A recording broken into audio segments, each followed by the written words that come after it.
Hello, my name is Drew Kahn. I am a professor of theater at SUNY Buffalo State. We are proudly located in the urban center of Metro Buffalo, New York, which is also home to the majority of our very robust refugee and immigrant population, about 16,000 refugees and immigrants. Buffalo State College is a Carnegie Community Engaged campus, and we take that designation seriously. Our leadership, President Conway Turner and Provost Perot, are committed to the community being our classroom. There are no doors on an urban campus, and there are no walls. We extend our classroom into the community. I do that with my work in theater and social justice. I teach theater and how can we use all of those great principles of theater and storytelling outside the theater to teach valuable lessons in conflict resolution, community building, and identity exploration. I do that through a project that is now campus-owned called the Anne Frank Project. It's a social justice initiative now of Buffalo State.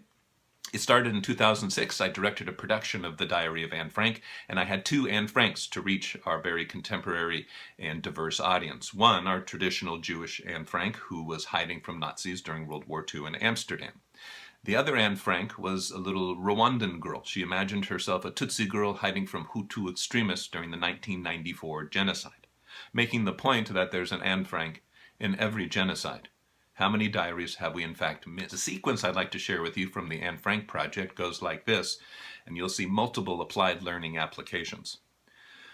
We take students each year to this remarkable country called Rwanda, very misunderstood continent, Africa, and Rwanda in particular. But Rwanda is in the midst of an amazing reconciliation process, from literally walking in blood in 1994 in a horrible genocide that covered 100 days and executed over 1 million Tutsi. They are now an incredible model for the rest of the world in reconciliation, in forgiveness, in peace, community building. So we bring students there every year, and of course their hearts get stretched to great degrees, and we are inspired beyond belief.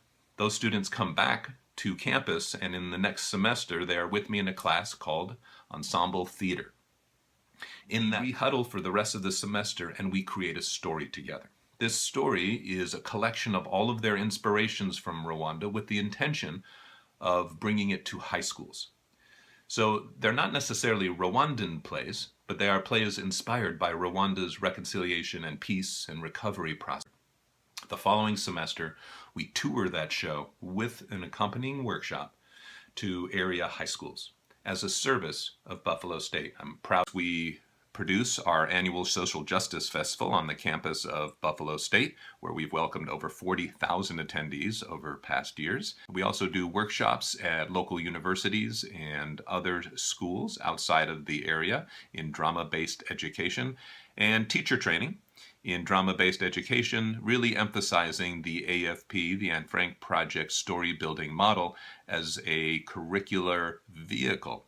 So not necessarily a curriculum, but using story to get those students out of their seats, and regardless of the lesson or discipline, whether it be English language, literacy, math, science, using story as the pedagogical tool to get the students up and out of their seats. One of our favorite quotes, and one we really hang our hat on, is a Chinese proverb that says, "Tell me and I will forget. Teach me and I will remember. Involve me and I will learn." The Anne Frank Project and the work of drama-based education proudly hits several NACE career readiness competencies. Critical thinking and problem solving are inherent in the story building process. Our students are asked to orally and write and communicate about their process throughout the process. Teamwork and collaboration is essential. Each one of our plays is an ensemble-based play. We are really teaching community. They do have to do a great deal of research as we bring in other theater traditions, and they do that digitally through digital technology. Each one of our students has to apply their leadership standards and techniques, not only as they are creating the new story, but when they go to schools and facilitate the stories and the workshops with high school students. We demand the utmost in professionalism and work ethic in our students, so they are always ambassadors and representatives not only of the Anne Frank Project, but of SUNY Buffalo State and SUNY in general. They will understand that they can apply their theater training to a variety of careers and understand how to manage those careers. And we always have a heavy emphasis of global and intercultural fluency. It is essential that we understand how others tell their stories so we can tell our stories to these schools filled with immigrants and refugees. Our students go on after their work with the Anne Frank Project and their global exchange in Rwanda and their creation of plays and touring to just about anything they want. They certainly can do the traditional route of being actors, designers, directors within the theater, but many of them become teachers. Many of them go to the Peace Corps. Many of them do park and recreation work. And one of our students is an executive at Roswell Park Cancer Institute. So the range of what they can do is extremely wide. And without being smug, I really believe that once they are engaged in the story building process and touch the community and go to other communities and understand those other communities, they are really ready and overtrained for life. That's our objective.